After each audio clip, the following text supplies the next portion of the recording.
குழந்தை போல நடப்பதென்ன சுவாமி மலையிலே, தீ கொழுந்து போல சிவப்பதென்ன திருச்செந்தூரிலே.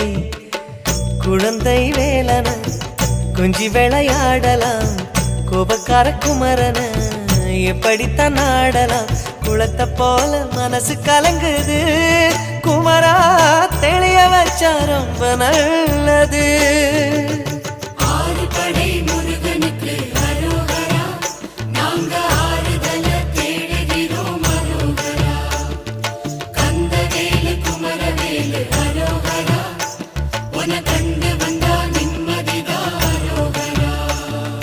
பழனியிலே சந்நியாசி, தணிகையிலே சம்சாரி, ஓம் கணக்கு புரியலையே முருகா, ஓம் கணக்கு புரியலையே முருகா.